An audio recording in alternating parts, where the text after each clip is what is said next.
A paz de Jesus, meus irmãos e minhas irmãs, salve Maria! Bem-vindos ao canal Via de Oração. O Santo do Dia é uma resenha diária dos santos guardados na memória da Igreja. Eles são os verdadeiros discípulos de Nosso Senhor Jesus Cristo.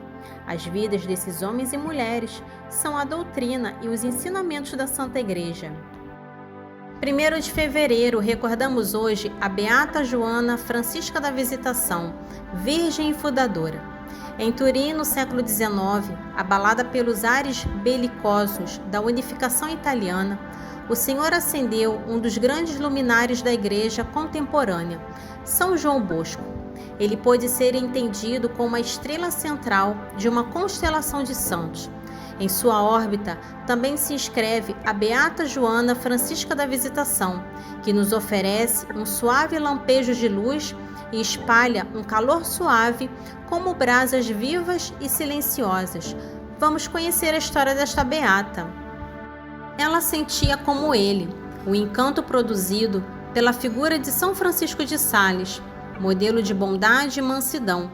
Se Dom Bosco fundou a Sociedade Salesiana, a nossa beata pôde dar vida ao projeto original de São Francisco de Sales, de fundar uma congregação de religiosas dedicadas a visitar e cuidar dos doentes pobres.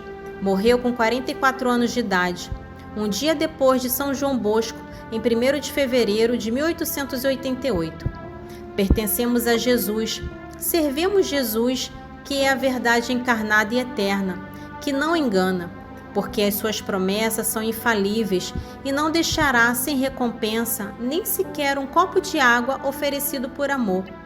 Essas palavras nortearam a vida de Ana Michelotti, que ficou conhecida com o nome de Irmã Joana Francisca da Visitação, fundadora das Pequenas Servas do Sagrado Coração de Jesus para os doentes pobres. Rezei muito por mim e porque esta é a vontade de Deus, viver em mim um ardente desejo de consagrar tudo a Jesus na assistência aos doentes pobres. Este pensamento, presente entre os poucos escritos que, por humildade, Ana Michelotti nos transmitiu diretamente, indica uma missão nascida entre 1000 problemas, que, graças a uma vontade extraordinária, ainda está florescendo e fecunda dentro da Igreja. Ana nasceu na Alta Saboia, então território do Reino da Sardenha, em Annecy, em 29 de agosto de 1843. Seu pai, um nativo de Turim, morreu jovem, deixando a família na miséria completa. A mãe, piedosíssima, transmitia aos seus filhos uma grande fé. No dia da primeira comunhão da pequena Ana, ela a levou para visitar um pobre homem doente em sua casa. Naquele dia, nasceu sua vocação. A família foi para Almesse pela primeira vez, quando a menina tinha 14 anos de idade. Foi hóspede de seu tio Padre Michelotti, estabelecido em Lyon alguns anos depois. Ana entrou no Instituto das Irmãs de São Carlos, primeiro como estudante, depois como novice, mas educar não era sua missão. Alguns anos depois, sua mãe e seu irmão Antônio, noviço dos irmãos das escolas cristãs, morreram. Ela estava sozinha no mundo. Para sobreviver, trabalhou como instrutora para as filhas de um arquiteto, mas já era dama dos doentes pobres, porque assim que podia, procurava-os e colocava-os ao seu serviço. Em Annecy, ela conheceu uma certa irmã Catarina, ex-noviça do Instituto de São José, que tinha os mesmos sentimentos. Juntas, elas começaram em Lyon um trabalho particular de assistência aos pobres em suas casas. Com a permissão do arcebispo, usavam o hábito religioso e faziam profissão de votos temporários. Mas a congregação nascente teve uma vida breve por causa da guerra entre a França e a Prússia, e em 1870, a beata, vestida de freira, retornou a Annecy e depois a Almesse. Essas viagens muitas vezes faziam-no passar por Turim.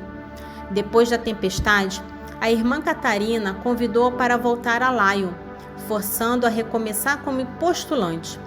Ana aceitou humildemente, mas depois saiu do instituto por motivos de saúde. Naqueles dias, rezando aos pés dos túmulos de São Francisco de Sales e de Santa Joana Francisca de Chantal, sentiu que seu trabalho nasceria para além dos Alpes. Ela retornou a Almesse no lombo de uma mula e depois seguiu para Turim. Era setembro de 1871. Hospedada durante um ano em Moncalieri, junto às senhoritas Lupes, ela ia todos os dias a pé até a cidade, em busca de pessoas doentes em dificuldades para atendê-las. Ela então alugou um quarto. Para seu sustento, fazia luvas, e algumas jovens começaram a ajudá-la em seu apostolado. Seus biógrafos fazem especial menção a duas pessoas de vida muito santa que lhe deram ajuda: o padre Félix Carpignano, do Oratório de São Felipe Neri, e Maria Clotilde de Saboia, cuja causa de beatificação foi introduzida em 10 de julho de 1942. Surpreendente também é que o cardeal Gastaldi, arcebispo de Turim, que se mostrou tão duro e incompreensível com Dom Bosco, tenha apoiado uma pobre mulherzinha que começava a caminhar de modo insignificante. No início de 1874, o arcebispo Gastaldi concedeu-lhe que usasse o hábito religioso, cerimônia realizada na igreja de Santa Maria de Piazzi. Assim nasceu o Instituto das Pequenas Servas do Sagrado Coração de Jesus, que além dos 3 votos ordinário, daria atendimento domiciliar e de graça para pacientes pobres. A fundadora tomou o nome de Madre Joana Francisca, em homenagem aos fundadores da Ordem de Visitação. O início foi difícil, caracterizado pela extrema pobreza. Algumas das religiosas morreram e outras deixaram o instituto. O clérigo superior e o médico da comunidade aconselharam-na a fechar o instituto, mas padre Félix Carpignano, de venerada memória, encorajava a madre. No apartamento que alugara na Piazza Corpus Domini, mais de uma vez a madre foi ouvida exclamando entre lágrimas: "Estou disposta, ó meu amado Senhor, a retomar meu trabalho 50 vezes se necessário, mas me ajude." Deus ouviu essa súplica. Em 1879, Antônia Sismonda, ciente das más condições em que viviam as religiosas, hospedou-as em uma casa na colina de Turim. Poucos anos depois, eram 20 religiosas. Em 1880, puderam abrir a segunda casa em Milão, e em 1882, outra nova em Valsalice, perto de Turim, que se converteu em casa-mãe. Logo, outras fundações se seguiram. A sombra benéfica de Dom Bosco a acompanhava nos momentos mais difíceis. Madre Joana Francisca era a regra viva. Era uma mulher de intensa oração. Mortificava seu corpo dormindo em terra ou em uma pilha de palha, misturando cinzas com a sopa. Na congregação, ela queria freiras generosas. Ela dizia: "Se vocês falharem, descem 1 degrau. Se vocês se humilharem, sobem 3.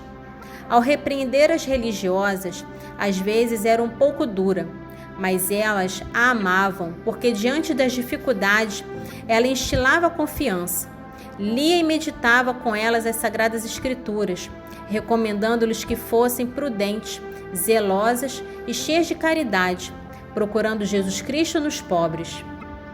Elas deviam auxiliá-los material e espiritualmente, favorecendo, se possível, sua aproximação dos sacramentos. Antes de tomar uma decisão importante, pedia conselho aos seus confessores, entre os quais São João Bosco. A beata não se eximia das tarefas de coletas de donativos, nem mesmo de participar de atividades públicas, nas quais às vezes era insultada. Ela tinha desejado instituir um grupo de religiosas adoradoras, mas como o superior não permitiu isso, ela dispôs que cada freira fizesse uma diária e profunda adoração ao Santíssimo Sacramento. Quando pediam uma graça particular, ela rezava com os braços em cruz, de joelhos, estendendo as mãos em direção ao tabernáculo. Ela trouxera da França uma estatuazinha da Virgem que foi benzida por Monsenhor Gastaldi. De vez em quando, segurando-a nos braços em procissão com as religiosas pelo jardim, rezava cantando as ladainhas.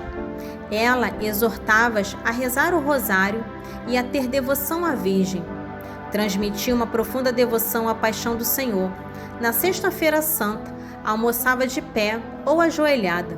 Beijava os pés das freiras antes de se sentar para comer apenas uma crosta de pão.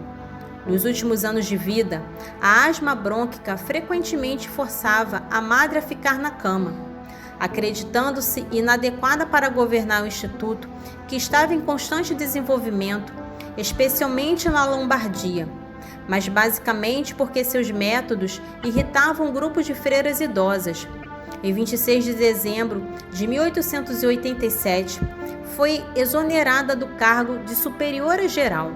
Aceitou a humilhação e submeteu-se à nova superiora, que ela própria sugeriria.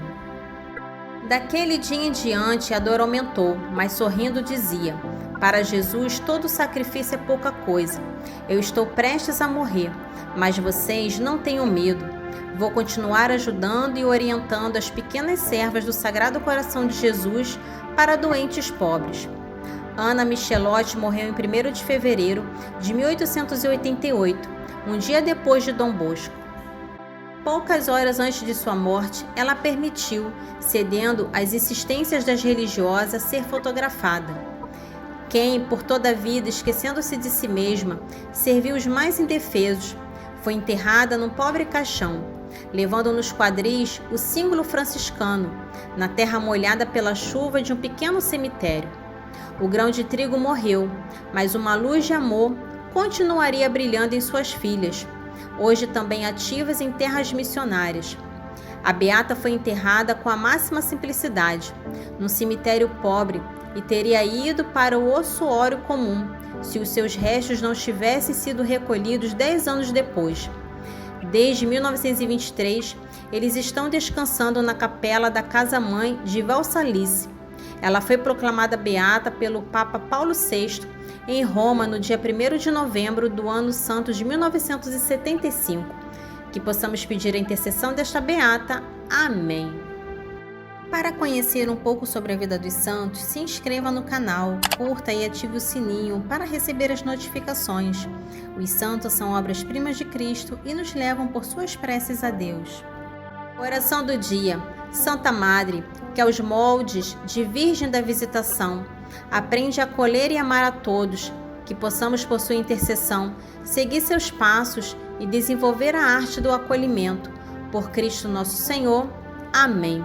Beata Joana Francisca da Visitação, rogai por nós.